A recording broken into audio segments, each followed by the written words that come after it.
बिहारच्या जनतेचं मी आभार मानतो। माननीय पंतप्रधान नरेंद्र मोदीजी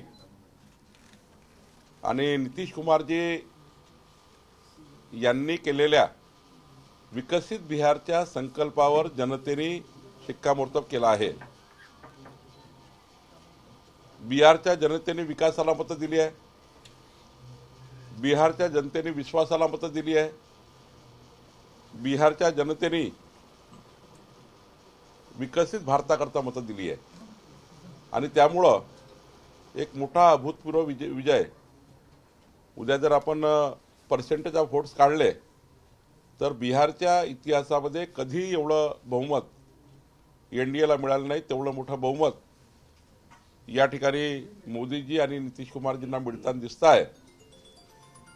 माननीय पंतप्रधान मोदीजी यांच्या नेतृत्वामध्ये हा एक मोठा ऐतिहासिक विजय बिहारच्या राजकारणामध्ये आहे आणि मला विश्वास आहे की मोदीचं नेतृत्व आता हे संपूर्ण विश्वाने जसं स्वीकारलं, भारताने ज्या प्रत्येक जनतेने स्वीकारलेला आहे, 140 कोटी जनतेचा भारत देश मोदीच्या मागे उभा झाला आहे। काँग्रेस जे आहे ज्यांनी ईव्हीएम वरून प्रचंड आरोप केले राहुल गांधी यांनी, काँग्रेस अगदी तळाला दिसतंय। 15 जागांवर लीड आहे फक्त आतापर्यंत काँग्रेसला। काँग्रेस पार्टी ही रोजच कमजोर होत चालली आहे।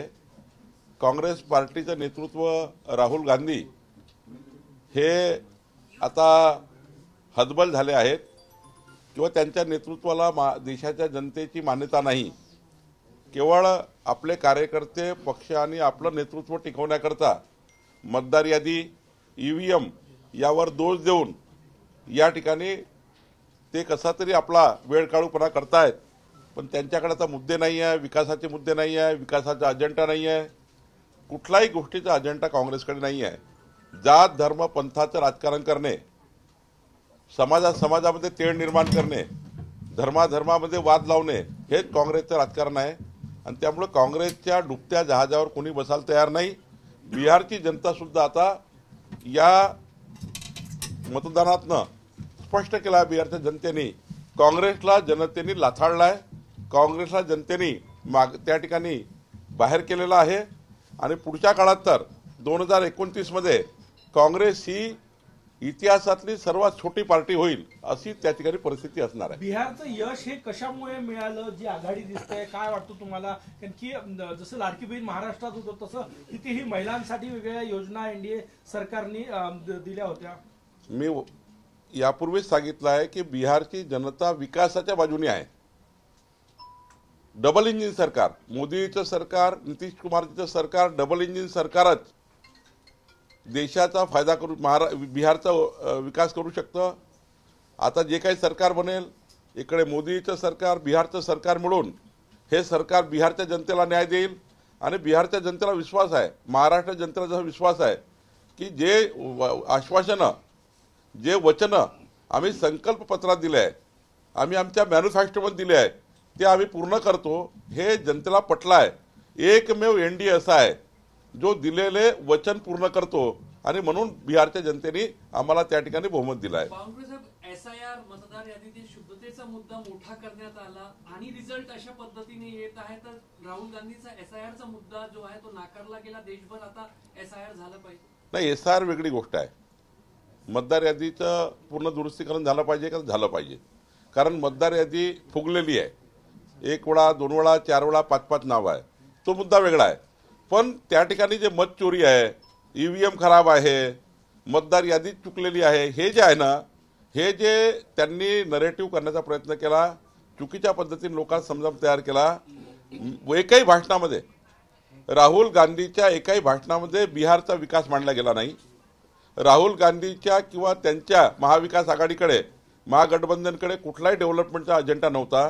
मोदीजींनी विकसित बिहारचा मुद्दा मांडला, नितीश कुमारजींनी विकसित बिहार म्हटलं, पण राहुल गांधींनी त्यांच्या कुठल्याही भाषणामध्ये, कुठल्याही दौऱ्यामध्ये विकसित बिहार कसं राहील यावर कुठलीही चर्चा केली नाही। त्यामुळे जनतेने त्यांना लाथाडलं। याचा परिणाम महाराष्ट्र असंही, कारण की आगामी काळात गुजरातच्या निवडणुका, उत्तर प्रदेशच्या आणि आता महाराष्ट्राच्या निवडणुका लागलेल्या आहे, त्याच्यावरही परिणाम होईल असं दिसतं एकूणच।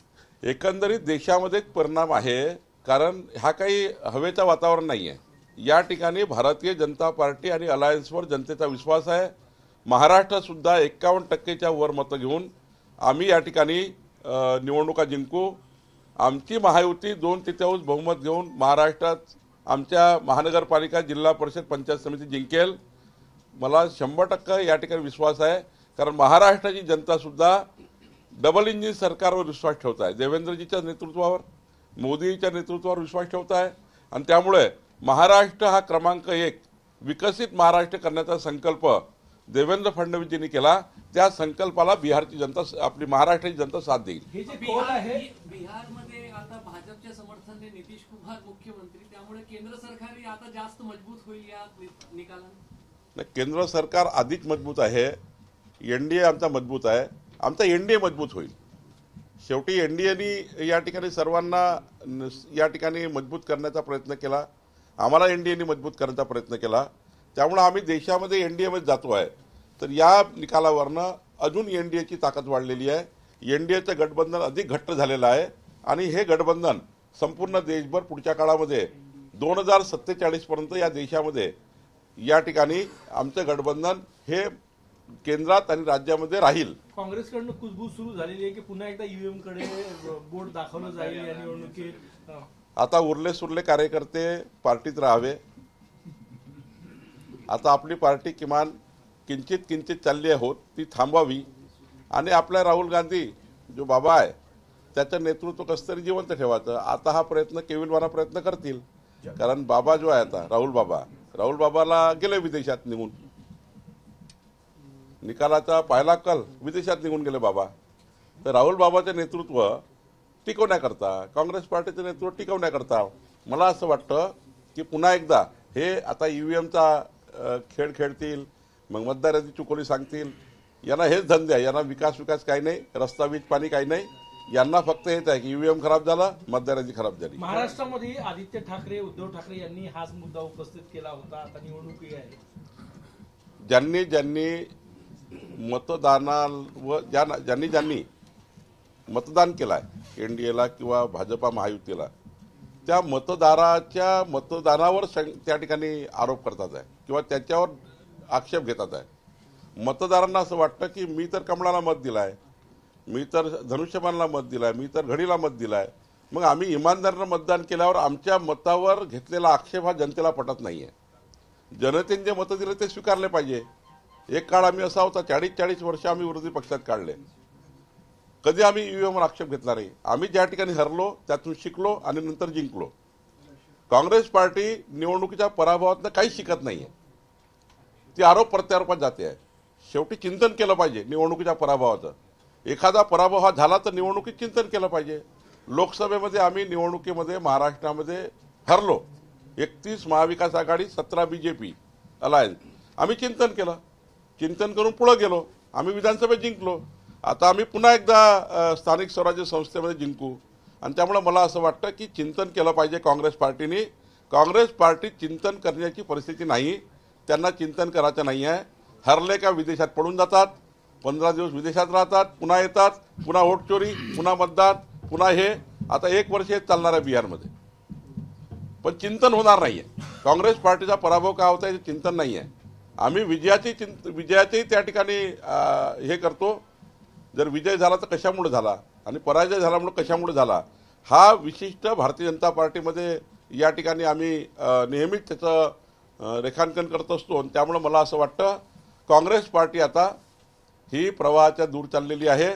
2029 मध्ये काँग्रेस पार्टी ही किंचित झालेली असेल. सर, 2 प्रश्न आहे. एक तर मुख्यमंत्र्यांनी बिहारमध्ये 12 पेक्षा जास्त सभा घेतला होता, त्याचा हा फायदा आहे का? आणि दुसरं, ज्या भागातून राहुल गांधी आणि तेजस्वी यादव यांच्या रॅली गेल्या तिथं त्या दोन्ही पक्षांना मोठं नुकसान झाल्याचं दिसतं. मी तेच सांगतो की ज्या ठिकाणी प्रधानमंत्री मोदीजींच्या शेवटी बिहारभर सभा झाल्या, शेवटी जे काही प्रधानमंत्री जातात तेव्हा संपूर्ण बिहारच्या जनतेला संबोधित करतात. आमचे अमितभाई असतील, आमचे राष्ट्रीय अध्यक्ष नड्डाजी आहेत, आमचं केंद्रातले सर्व नेते आहेत, आमचे बिहारचे नेते, तिथे प्रभारी विनोद तावडेजी, आमचे देवेंद्रजी त्या ठिकाणी गेलेत. शेवटी यांनी सर्व विकास मांडला, विकसित बिहार मांडलं. आणि दुसरीकडे नुसत्या त्या ठिकाणी चवळ्या केल्या. त्या ठिकाणी नुसतं होटचोरी, मतचोरी, होटचोरी, मतचोरी एवढंच मांडलं. त्यामुळे शेवटी जनतेला काय पाहिजे असतं, मतदान कशाला घेतो आपण, विकासाकरता मतदान घेतो, विकासाची गोष्ट झाली पाहिजे. काय तुम्ही करणार आहे निवडून आल्यावर, विकसित बिहारचा काय तुमच्याकडे रोडमॅप आहे, काहीच रोडमॅप नाही आहे. मोदीजींनी रोडमॅप मांडला, अमित भाईंनी रोडमॅप मांडला, त्या ठिकाणी आमच्या नेत्यांनी रोडमॅप मांडला आणि त्यामुळं रोडमॅप जेव्हा लोकांना देतो आपण, विकासाचं व्हिजन देतो, तेव्हा जनता पाठीशी उभी राहायचं. हेच बिहारमध्ये झालं आहे. एक काळ असा होता की बिहारचं नाव बूथ कॅप्चरिंग, बॅलेट बॉक्सेस पळवणे आणि हिंसाचार, पण यावेळेस एकही हिंसाचाराची घटना घडलेली नाही. मी तेच सांगतो, देश बदलला आहे. देशाच्या जनतेला हे कळलं आहे की 65 वर्षे काँग्रेस पार्टीला मतदान करून जात धर्म पंथाच्या आधारावर मतदान झालं. जाती जातीमध्ये तणाव निर्माण झाले, धर्माधर्मामध्ये त्या ठिकाणी तेढ निर्माण झाली. काँग्रेस पार्टीने या देशाला स्प्लिट करण्याचं काम केलं. भारतीय जनता पार्टीने विकासाचा अजेंडा दिला, विकसित भारताचा अजेंडा दिला. बिहारचं देशाचं राजकारण बदललं आहे. देश आता विकासाकडे चालला आहे. त्यामुळं पुढं आता या देशामध्ये विकासाचं राजकारण चालेल. या देशामध्ये जातीपातीचं राजकारण चालणार नाही. एबीपी माझा, उघडा डोळे बघा नीट.